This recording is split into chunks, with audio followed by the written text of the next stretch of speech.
What if the course of history had been rewritten in a single stormy night? What if the Mongol horde, relentless and seemingly unstoppable, had succeeded in invading Japan? Imagine the islands of Japan falling under the shadow of one of history's most feared armies, forever altering the destiny of a nation. The year is 1281.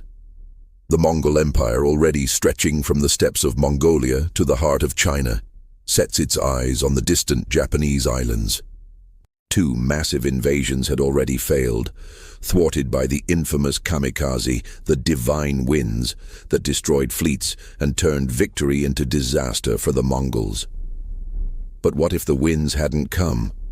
What if the Mongols had landed on Japan's shores, and this time there was no miracle to save them? Let's set the stage. The Mongols were no ordinary army. They were warriors bred for conquest, masters of cavalry, archery, and strategy. Kublai Khan, the grandson of Genghis Khan, had assembled one of the largest fleets the world had ever seen. We're talking tens of thousands of men from China, Korea, and Mongolia, all unified under a single, ruthless command. Their previous attempt in 1274 had already shown Japan a terrifying glimpse of Mongol power, cities burned, villages razed, and samurai forced to fight a brutal defensive war on their own soil.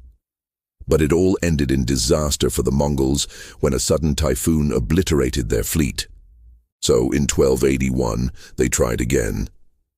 This time they came back with even more ships, more men, and more advanced firepower, like early forms of explosives.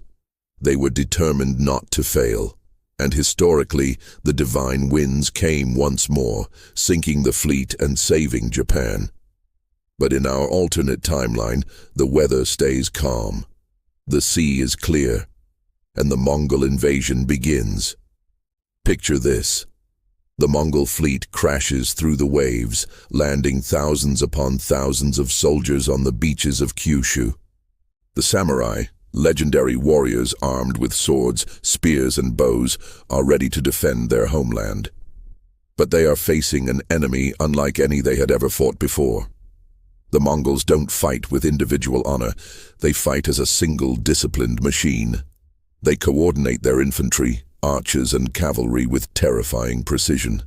They use massed formations and projectile weapons that overwhelm the samurai's traditional one-on-one combat style. The battle is brutal. Samurai warriors fight with incredible bravery, charging into the fray, but the Mongols are relentless. They are a tide of steel and arrows that just keeps coming. Villages are burned to the ground, coastal defensive walls are torn down, and by nightfall, Kyushu begins to fall under Mongol control. For the first time in their history, the people of Japan are forced to confront a nightmare scenario, a foreign empire imposing its rule on their sacred homeland. The myth of an invincible Japan, protected by the gods, is shattered in a single day. From their new base in Kyushu, the Mongols wouldn't have stopped. Their strategy was always to keep pushing forward. They would move northward, spreading across the islands of Shikoku and then Honshu, the main island of Japan. The imperial capital of Kamakura, the seat of the shogunate's power, would face an unprecedented siege. Imagine the Mongols, who are masters of siege warfare after conquering cities across Asia and Europe, attacking Japan's strongest fortresses. They would use catapults, battering rams, and their sheer, overwhelming numbers to crush all resistance. The samurai code of honor, Bushido, dictates bravery and resistance to the very last man. But even the most profound heroism has its limits when faced with an unstoppable force. One by one, cities would fall, families would be displaced, fleeing the advancing army. Centuries of Japanese tradition, culture, and independence would face the very real threat of extinction. The fall of Kamakura would be a symbolic death knell for the samurai-led government. So what would Japan have looked like under Mongol rule? The consequences would have been profound and devastating to the Japan we know. The Bushido code, the very soul of the samurai, could have been suppressed or entirely wiped out.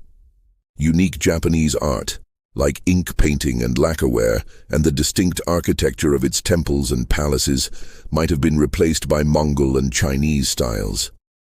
Buddhist temples and Shinto shrines, the spiritual heart of Japan, could have been repurposed as administrative buildings or simply destroyed. Japan would likely have become a strategic outpost of the vast Mongol Empire, specifically the Yuan dynasty in China. It would be a launching point to extend Mongol influence further into the Pacific. Trade, politics, religion, and even the Japanese language itself would have been dramatically altered. The Japan we recognize today, with its rich literature like The Tale of Genji, its iconic art, its martial traditions like kendo and judo, and its unique philosophy, might have been erased from history, a mere footnote in the annals of the Mongol conquests, and the impact wouldn't have stopped at Japan's shores. The global ripple effects would have been enormous. With the Japanese islands under their control, the Mongols could have set their sights on the rest of the Pacific. China and Korea, already under Mongol dominion, would have been even more tightly controlled, with Japan serving as a military and naval base to suppress any dissent. Southeast Asian kingdoms like Vietnam and Java, which had successfully resisted Mongol invasions, might have faced new and more powerful attacks launched from Japan. This shift in power could have even affected Europe.